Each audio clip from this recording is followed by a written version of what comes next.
Hi, I'm Aaron. Before the age of 25, I built a £40,000 investment portfolio with a further £30,000 house deposit starting from a low paying job at Tesco. In this video, I'm going to break down exactly how I did it, the rules I followed, and the financial products I used step by step. So just quickly, this isn't financial advice. I'm not a financial advisor. I'm just sharing my own personal experience and what worked for me. Everyone's situation is different, so do your own research before making investment decisions and use my story as a guide. It's not a get-rich-quick scheme or a video flexing. It's designed to help others, especially young people who have a tough challenge ahead of them navigating the economic climate and house prices. So I had no inheritance, no crypto lottery win, no six-figure salary. Here's exactly how I did it and what mattered. So I think the most important thing is your savings rate. So my savings rate, I was investing 50% of everything I was earning. So research from Thomas Stanley behind the book The Millionaire Next Door, who studied real millionaires, not Instagram ones, found the most built wealth through high savings rates and not high salaries. When I worked at Tesco, I was earning around $800 a month. And instead of upgrading my lifestyle, I locked in a 50% savings rate. So I would earn £400 for myself, and £400 would be invested into, my portfolio or my house deposit. So sometimes I earn maybe, over £1,000 a month. And in exam months at Queen's, I would earn less than £500 a month. So I took half off, no matter the total. So in exam months, I'd maybe only have £200 to invest. So yeah, it was tight, but I built my diet around cheap foods and really lived as frugally as I could with some luxuries where possible. It wasn't, incredibly glamorous, but I found ways to increase the income, which paid for some nice holidays and luxuries, which I'll discuss later. So that one decision changed everything. Most people try to invest what's left over. I invested first and lived on the rest. Forced the plan to work, built discipline, and it kind of felt like you're a football manager with a transfer budget, So yeah, that savings rate is huge. You need to invest just whatever you have, even if it's a small amount. I'm a big believer in that. And people will tell you, especially Americans that have large salaries, that investing a few thousand, you don't have any money, it doesn't matter, it's nothing at the end of the day. But I disagree completely. I think once you build that discipline, it's fantastic for your future self, as we'll get on to shortly with the maths behind it. So part 2, I'm just going to discuss my strategy. So my strategy was built on me being an average person with average income. I didn't think I had an edge in the market or, an incredible amount of intelligence. So I decided to follow what I thought would be best for my profile. So I didn't day trade. I didn't try to beat the market. I focused on consistency, low cost index investing, and long-term thinking. So every month, no matter what, money went in, as discussed. Income increased, investments increased with a percentage. I didn't get rich instantly. I just didn't stop, So John C. Bogle, the founder of Vanguard, was sort of someone that I modeled my investments off of. I did a lot of reading when I was at 16, 17 in school.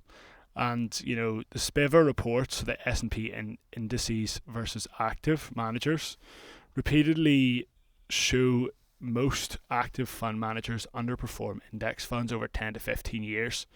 So year after year, data shows that most professional fund managers fail to beat the market long term. So I thought, if they can't consistently do it, why should I try? Because, I'm from a small town, don't have an edge in the market. These guys working in New York, they can't beat the market, so why would I try? Although I'll discuss my one mistake here. When the pandemic hit the markets in 2020, I made a mistake that can kill your gains. I panicked and sold a lot of my portfolio. So Warren Buffett said to be greedy when others are fearful and fearful when others are greedy. So I was fearful when others were fearful. Paid the price for a few months, but it wasn't too bad because, I only lost a few thousand and I bought back in a few months. So, I just recommend not watching your portfolio. We'll discuss a bit of behavioural attitudes later. So just decouple the anxiety over losing money and don't watch your portfolio. So yeah, don't buy high, sell low like I did in that one period. One of the smartest financial decisions I made was using a lifetime ISA, and at 24 I withdrew £30,000 from mine.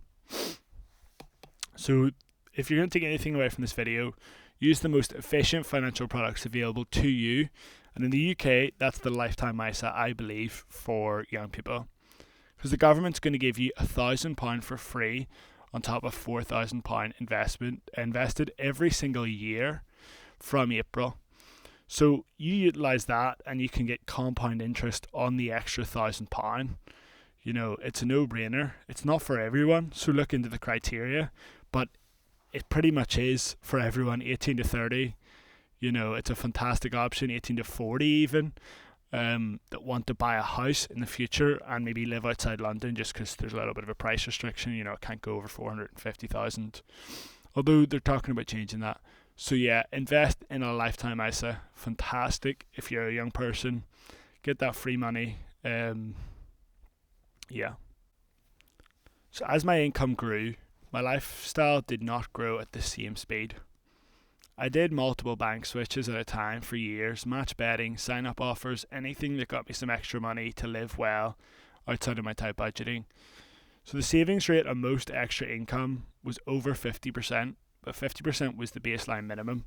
Once you hit that 50% and get that discipline, you know, every month after that becomes easier because you're locked in on getting 50% as the minimum, and it's a bit of a dopamine hit if you can get, you know, 70% in a month, although I wouldn't recommend it long term. So to be honest, you know, until I was 24, my salary was well below the median, you know, income. Tesco, I never earned more than £1,300 in about 40 months, you know, for example. The gap between what I earned and what I spent is what built my portfolio, you know, over time, over the period of 6 years. The early £400 months mattered more than people think. It wasn't about the amount, it was about discipline. I became an investor, and you know the rich people, they really want that to be their thing. I don't think, you know, if you're on low income, you want to try and get whatever you can invested. Don't think it isn't for you, because otherwise they're making money off your work. And just invest whatever you can, appropriately. So here's the truth. The first £10,000 is harder than the next £40,000, because at the start you don't see any growth. It feels slow, it feels pointless, and you're mentally more risk averse. So, you know, the cards are stacked against you. So Daniel Kahneman, who is, I probably butchered his pronunciation, he's a Nobel Prize winner in behavioral economics. His research showed that loss aversion, recency bias, and emotional decision making is built into the human psyche. Investors hurt themselves more through emotion than bad strategy. So I didn't try to be smarter. I tried to be calmer and just chilled out. Didn't check the market day to day. You know, zoom out, look at the bigger picture. Compound interest is going to reward discipline, not excitement. And the biggest advantage I had wasn't money, it was time through starting so early. So if you're in your 20s or 30s, you have so much time for compound interest, it's actually staggering. If you have that ability to invest even at 18, you're so far ahead of the curve, and you're going to go places for sure. S&P Global data shows that the S&P 500 has historically returned 7 to 10% annually over long periods. Inflation adjusted lower, nominal higher. So at 8% annual growth, money roughly doubles around every 9 years. So every 9 to 10 years, you're going to double your money through investing appropriately. So I'm just going to put on the screen a bit on what I did do, and then, you know, speak a bit more on what I didn't do before I close the video. So I invested in S&P 500 accumulation fund, the global all cap as well. You know, so you got a good exposure in the portfolio to many companies. So if one company was to fail, you know, your portfolio is not going to go bust. So that was what I did on the investment side of things. On the lifetime ISA sort of things, I thought, well, I don't want to invest in the stocks and shares LISA because there's two LISAs, cash LISA and stocks and shares LISA. So I went for the cash to be a bit safer, and it was around 4% interest rate for a lot of the time, but it goes up and down. Sometimes you would get 2%.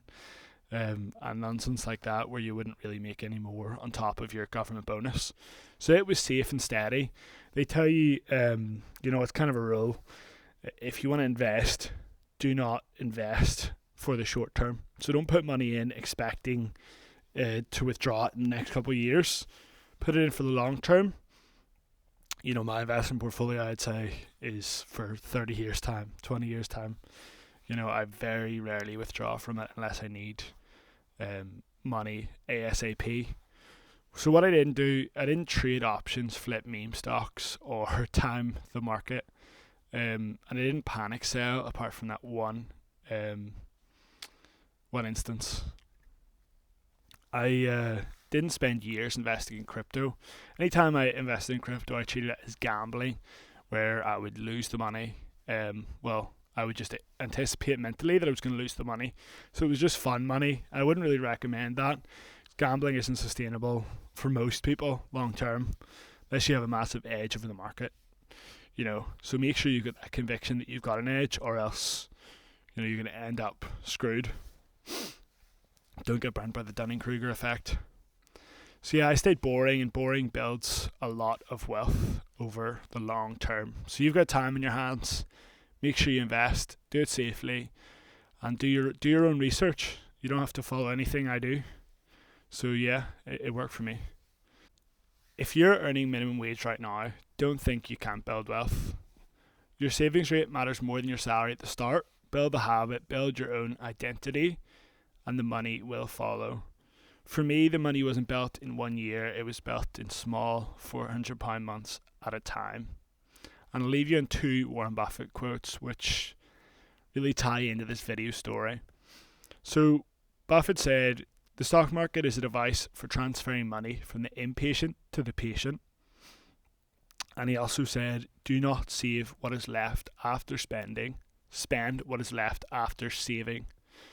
So if you take anything from this video at all, no matter what age or context you're in, pay yourself first, and then you can spend the rest on luxuries and, throw it all away. All the best. Thanks for listening. Really appreciate it, and I hope you got something useful from the video.